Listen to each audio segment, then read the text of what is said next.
Welcome, everybody, to the premiere of something new on this channel entitled Jay's Drive In. This is episode 1. Everybody, park your cars next to your speaker. You got plenty of time to get your drinks and your popcorn and listen to a live discussion movie wise. And that's what Jay's Drive In is going to be about. We're going to pick certain movies. It ain't going to be horror all the time. It may be action. It may be a drama. It may be a rom-com or, just something nostalgic, maybe even up to date. Who knows? You just got to stay tuned and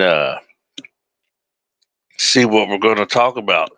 But episode 1 today, we're going to talk about the nostalgic movie, The Wraith, starring Charlie Sheen. If you don't know about The Wraith, uh, it's an 80s film. It's a revenge film. I can say that.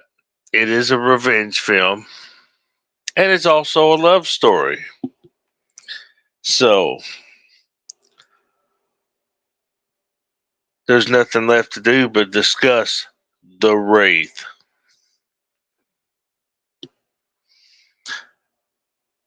In the beginning of the film, we see desert, cactus, mountains. It's at nighttime. But you see these stars come out of the sky and they start racing through the highways and roads and over the mountains and all this other stuff. Then they connect together to form this beautiful car out of this world, for that time period, which is entitled the Dodge Interceptor, which stands next to the Interceptor is a person. We don't know who this person is. He's got a helmet on, almost just like a race car helmet, but he's just above and beyond looking. Hey, Kate, what's up?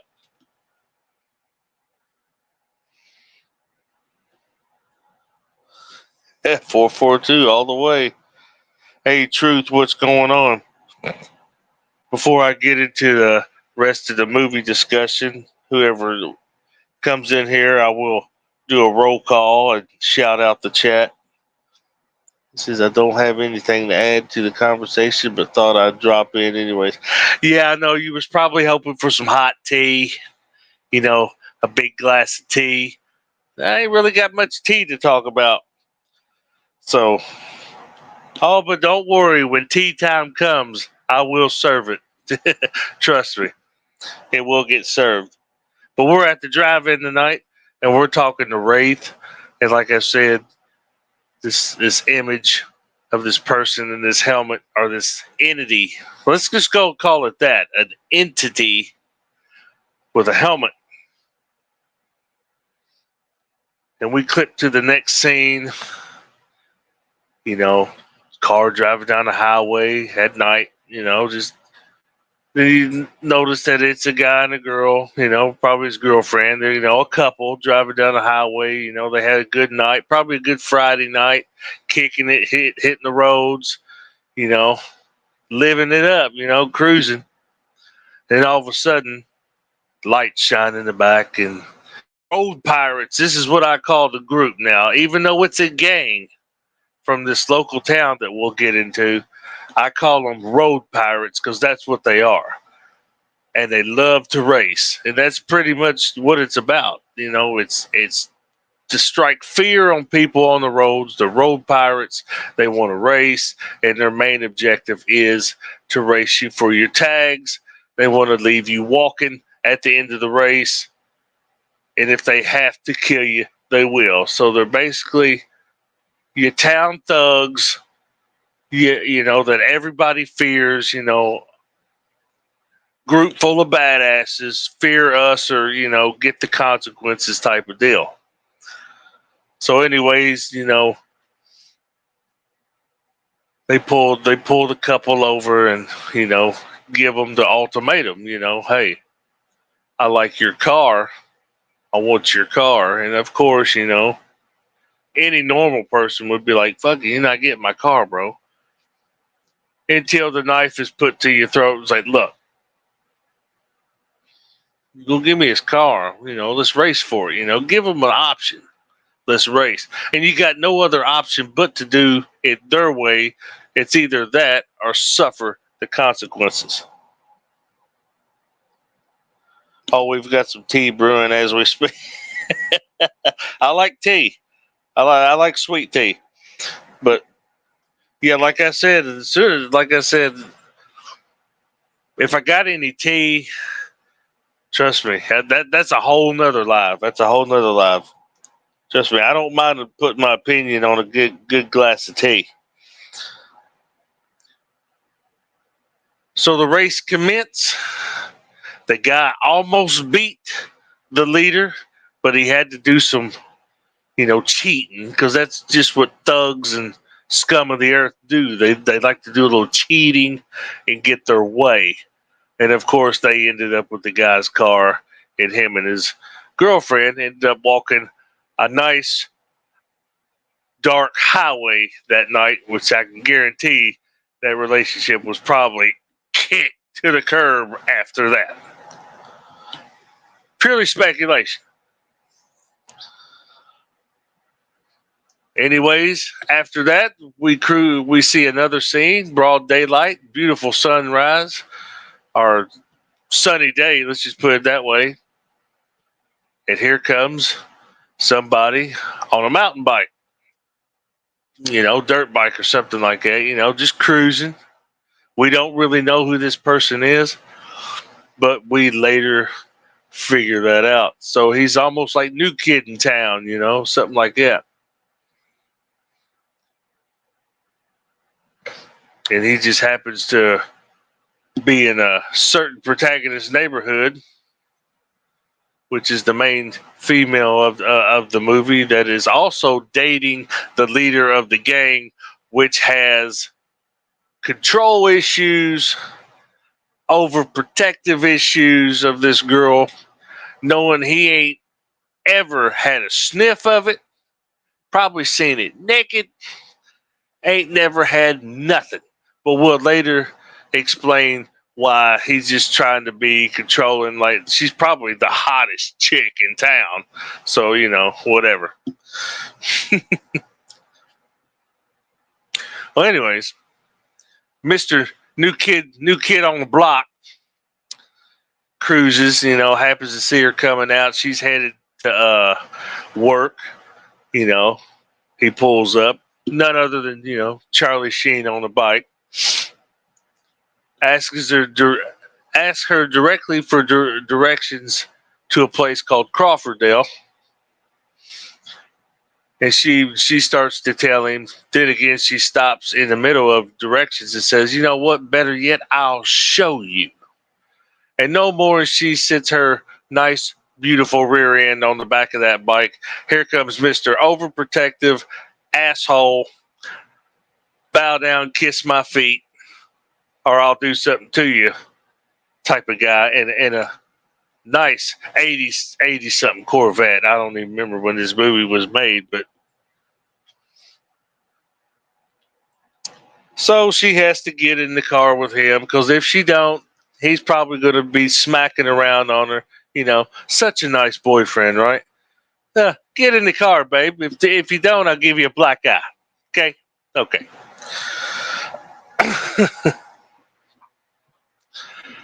Well, anyways, new kid on the block takes off on the motorcycle. He's over here giving her the third degree and the 20 questions. Who's that? What's he want? What's he talking about? Mr. Jealousy. Stuff like that. And of course, I don't really have to give you the full rundown on the movie. We're just going to put it down like this.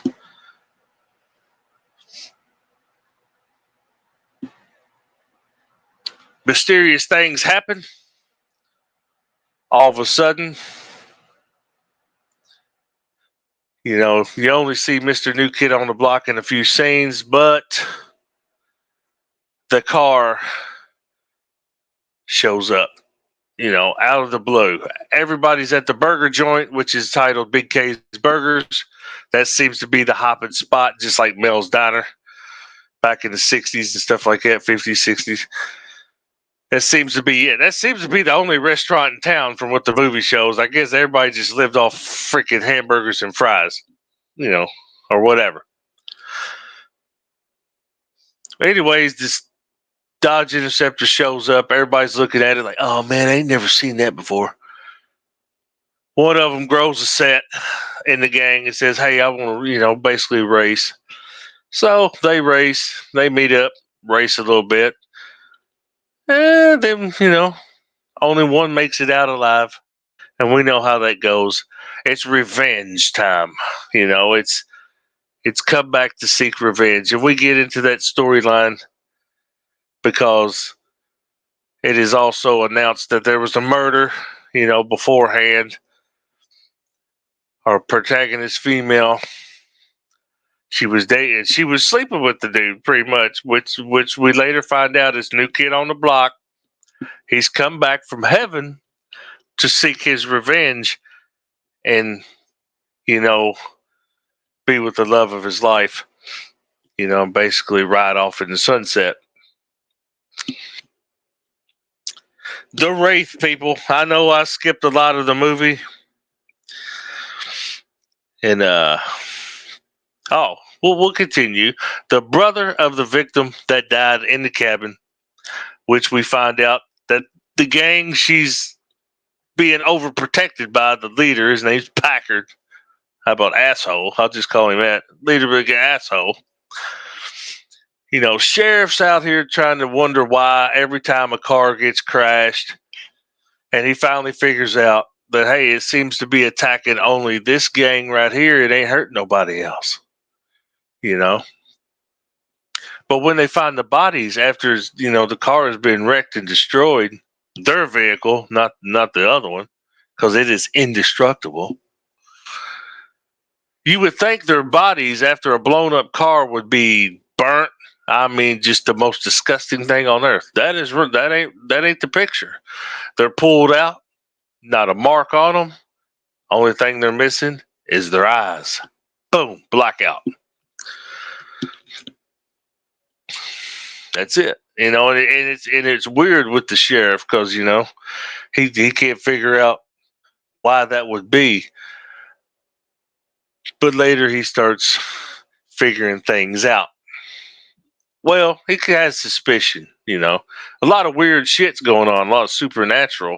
And this movie does have its supernatural aspect to it, you know, with, you know, the New Kid on the Block just mysteriously popping up out of nowhere and disappearing right in front of your eyes. Like, whoa, you know, did I just see that? Like I said, this movie is seeking revenge, you know, and that's usually what happens. It's almost like our favorite word, karma. Karmic shit's going on here. But yeah, one by one, he just takes them out by racing. In this movie, I will stress this movie has got an amazing soundtrack. You remember back in the day when certain movies had awesome soundtracks? You know, just it seems like they don't do that anymore. You know, have a movie with an amazing soundtrack that you would actually want to run out and buy that soundtrack. Yeah. Not anymore. I haven't heard a good soundtrack. Oh man, for a long time now, for quite a few years. It used to be every big box office hit, or hell, even some B films had amazing soundtracks. You know, and this one had it. This soundtrack included Ozzy Osbourne, Robert Palmer, you know, some groups I ain't never heard of, but they still had good music on there, and it plays throughout the movie. It really sets the good 80s vibe,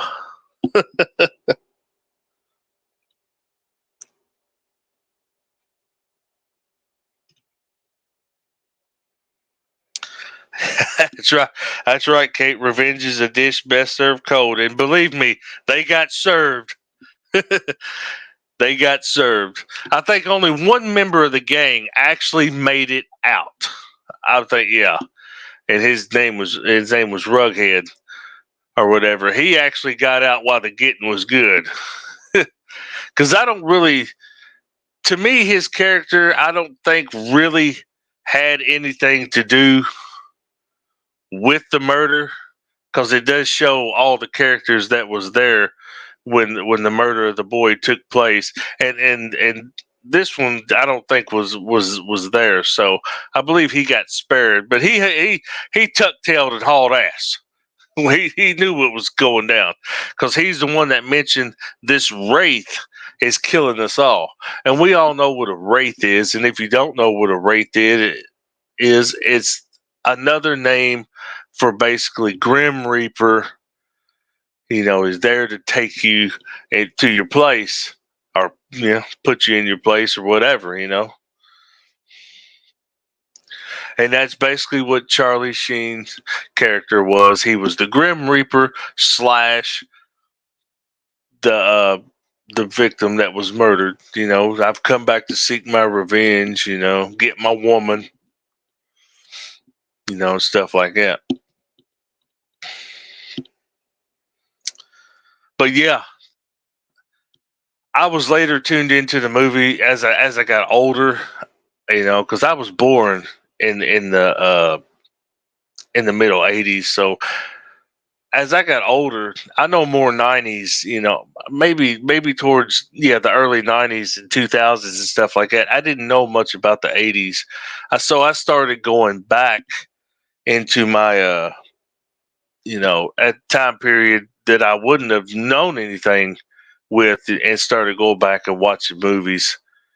From them time periods and stuff like that, because then I learned that I liked it. Then I come across the Wraith, and I said in the Michael Keaton Batman and stuff like that, Ghostbusters, original Supermans and stuff like that.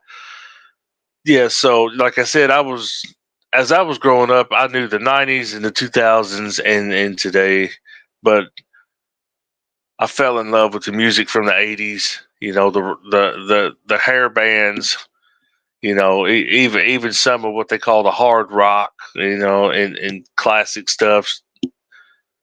Because growing up, I heard it all: '50s, '60s, '70s, '80s. All types of music: country, rock, hip hop.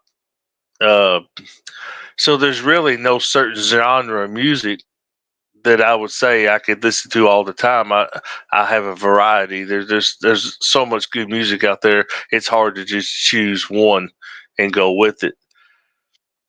And that's the same way with movies. There's so many good movies, and I've yet to see. Man, there's still movies I haven't seen, and there'll probably be movies I haven't seen when I kick the bucket. But I've learned to enjoy some of the older movies nowadays because some of these newer ones are just shit remakes, reboots, and sour ass shit shows. You know,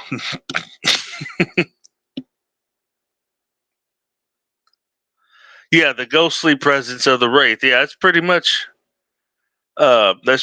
what Charlie Sheen was playing. Only he had a badass car, and and that's how he was destroying his seeking his revenge because they like to race. Why not beat them at their own game, right? There you go. What we got here on Batman? I saw Batman at the drive-in theater when I was with my first boyfriend. Michael Keaton's Batman, I didn't see. I know it come out in '89. I think I seen it. I got my first Batman VHS, Michael Keaton, Jack Nicholson, at McDonald's. They had the movie on VHS.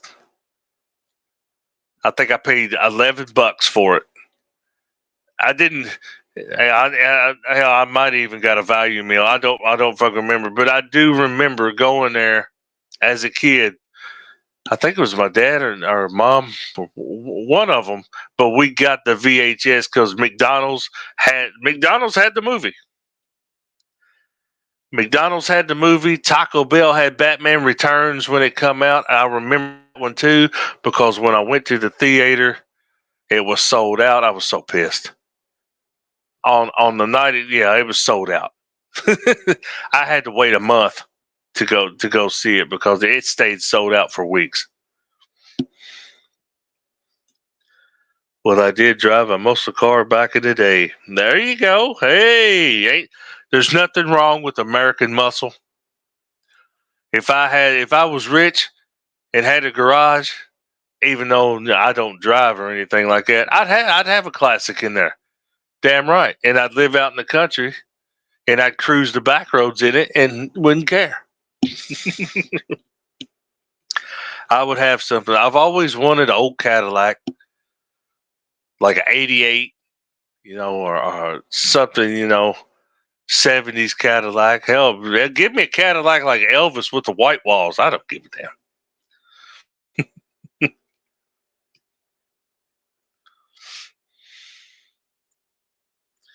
But I've rode in some badass cars. Talking to cars, I've rode in some Novas. I've rode in some Chevelles, uh, old Mustang, 65 Mustangs, 63s. A lot of old Pontiacs, Buicks.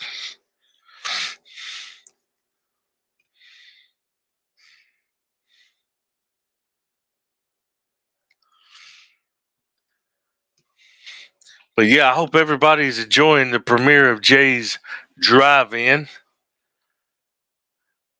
Episode 2 of Jay's Drive-In, I'll go ahead and tell you what it's going to be. It's going to be The Walking Dead, Daryl Dixon, Book of Carol, Episode 1, Thoughts and Opinions. So stay tuned for that. That's Episode 2 of Jay's Drive. My dad's 71 Nova was fat. Oh, yeah, Novas can go. They can go.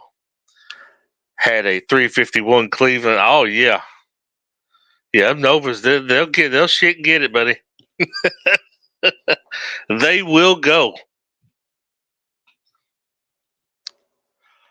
Chevelles will too.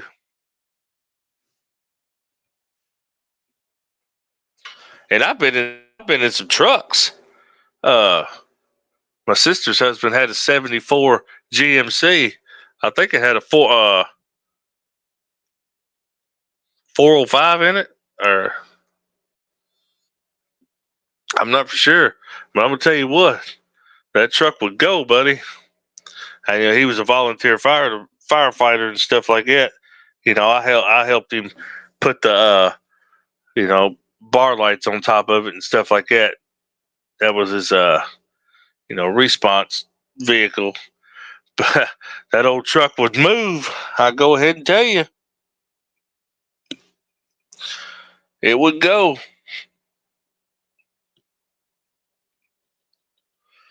And he had an old truck that he was gonna fully restore, but he never got around to do it. He had an old I think it was a '53 Ford that sit out in the backyard. It just finally started rusting and stuff like that because he just never could keep enough money to actually put into it. But man, that would have been badass. It was baby blue, 50. I think it was a '53 Ford. 53 Ford. Man, it was awesome. That would have been great. And I loved it when he had his old 70-something Volkswagen. I remember that. It was. I'm wanting to say it was orange. The old Volkswagen. I think it's when I was first introduced to him. When they first got together, he had an old Volkswagen.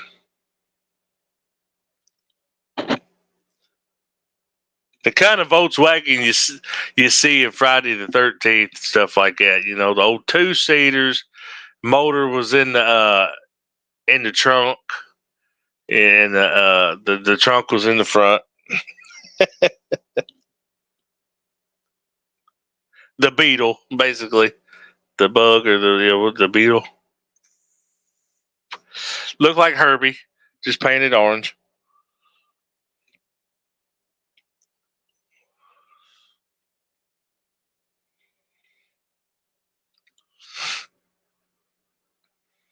Matter of fact, I still think they got the 74 GMC out there at his place where she still lives at. I think that I believe the 53 Ford still rusted in the backyard, and I believe the 74 it still got the bar lights on it. I believe it's sitting out there at on the side of the trailer.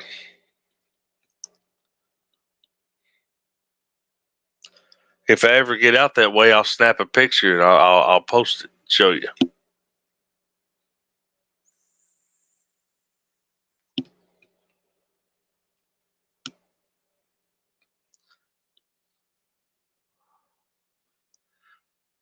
But yeah, the Wraith. If you haven't seen the Wraith, I suggest it. I suggest it if you're just wanting to sit back and you just want something to watch.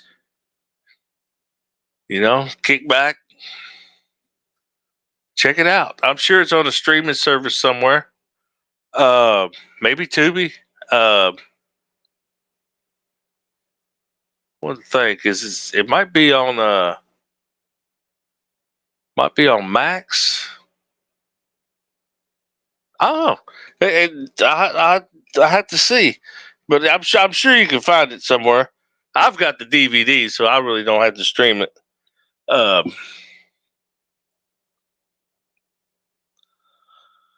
yeah, I like Tubi too. They got some good ones as far as classics. With horror and stuff like that. You find some pretty good classics. And they got a lot of them I haven't seen on there. I do know Pluto TV has got a whole channel dedicated to the old Universal monsters because it's that time of year again. And if you like the old black and whites, Creature of the Black Lagoon and Frankenstein, Bride of Frankenstein and Wolfman and the Mummy. Matter of fact, I just watched the old school Mummy the other night, and I'm really liking these Universal monster movies. I haven't seen them all. I've seen I think Dracula and the Wolfman, but I haven't seen them all. I haven't seen the Invisible Man, and I think the Return of the Invisible Man. Yeah, I'm still watching them, but yeah, they're pretty good for its time. The Mean Season with Kurt Russell.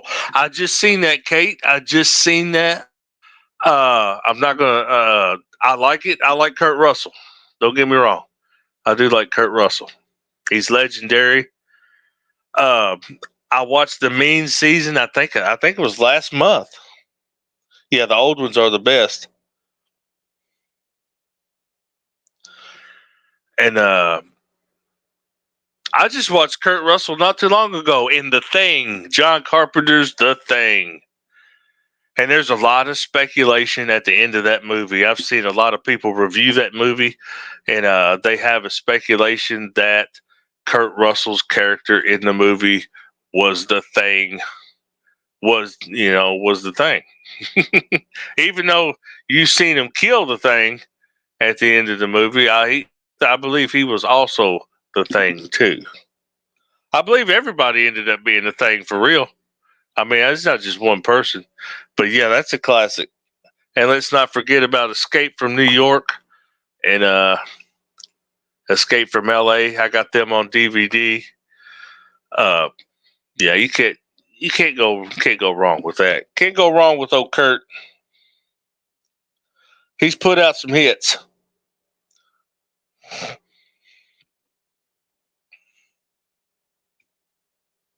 Yeah, the old movies are the best. And I'm still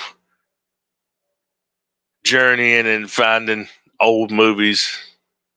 Like I said, not just horror, action, stuff like that. I prefer the original Gone in 60 Seconds, Steve McQueen. I do like the Nicolas Cage version, don't get me wrong, but it seems like the originals are just, a little bit better. Yeah, LA was kind of cheesy. yeah, yeah, it was. But yeah, you're right. Yeah, New York was good because You had Donald Pleasance. You had, legendary Isaac Hayes. Stuff like that. Snake, call me Snake.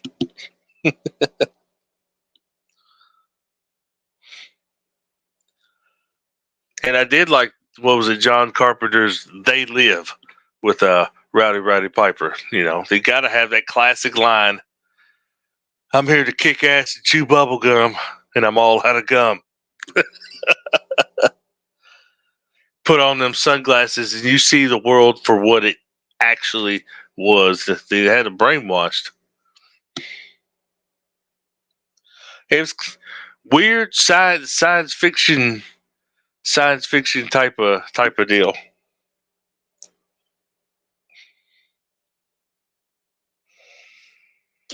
I'm gonna get a hoodie made with that on it. I'm here to kick ass and chew bubble gum, and I'm all out of gum.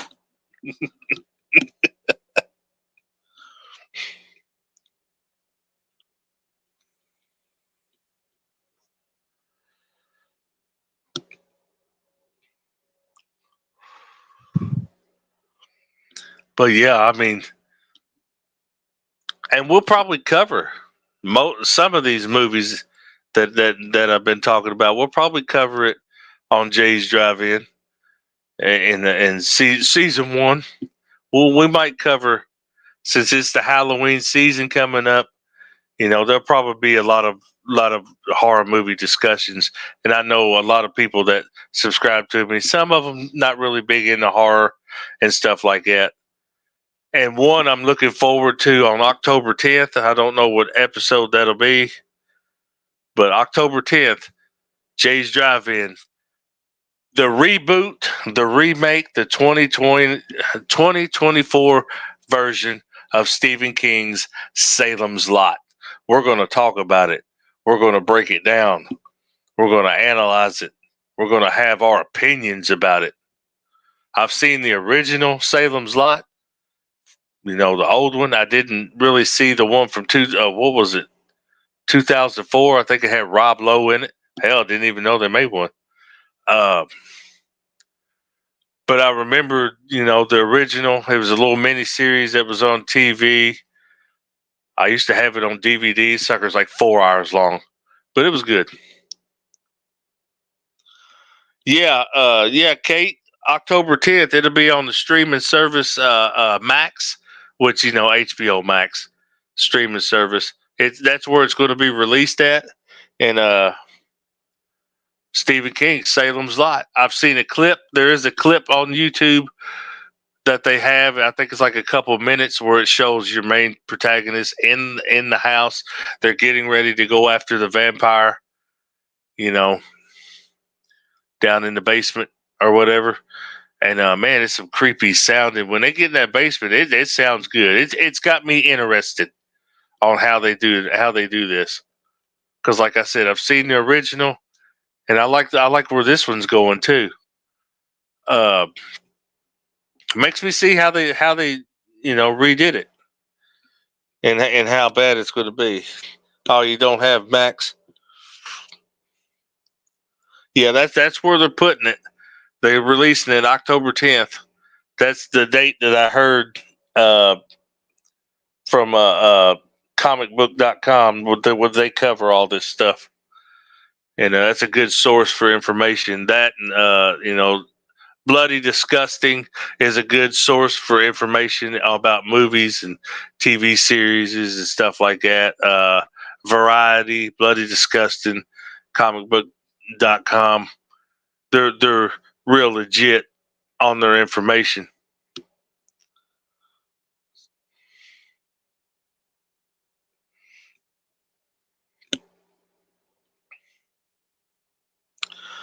But I mean, if you don't get to see it, tune in to my drive-in, and I will tell you all about Salem's Lot, which you can still sooner or later. I'm sure to be on DVD uh, or something like that. You would be able to see it or something. I know sooner or later you'll probably see it.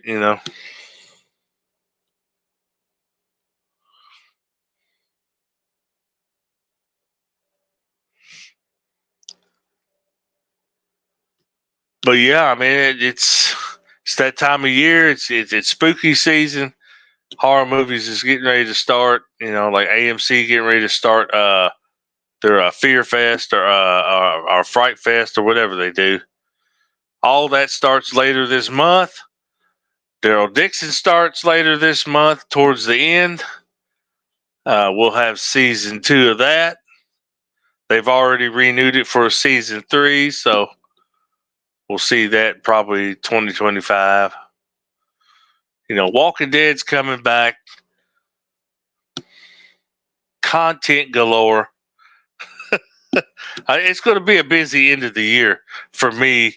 You know, doing what I do on this area, and of course, I'm sure there'll be some hot tea in between. You know, to level it all out.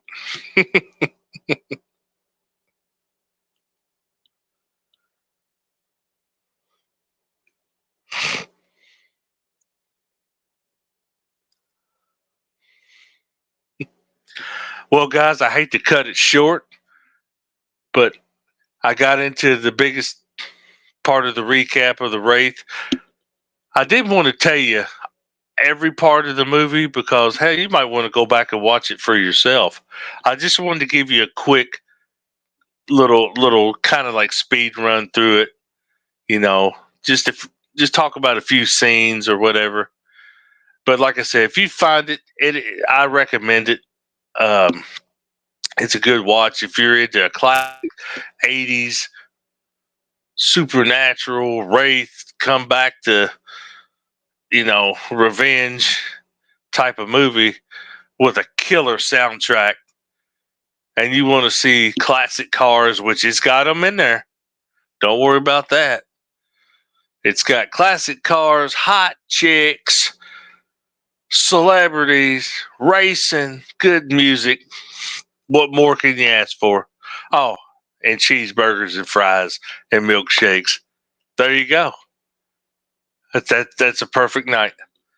Anyways, thank you for tuning in to Jay's Drive-In episode 1, The Wraith. I will catch you on episode 2. Thanks for everybody in the chat stopping in that want to sit back and listen to me bullshit about certain things. I appreciate it. Everybody stay blessed, stay safe, and I'll see you on episode 2 later on this month. What we got here? Hold on. Killer Clowns from Outer Spaces. Hey, there you go. There's a classic. That might be one we cover. It's one of my favorites. It's B movie. It's cheesy, but it's good. Have a good one. Everybody have a good one.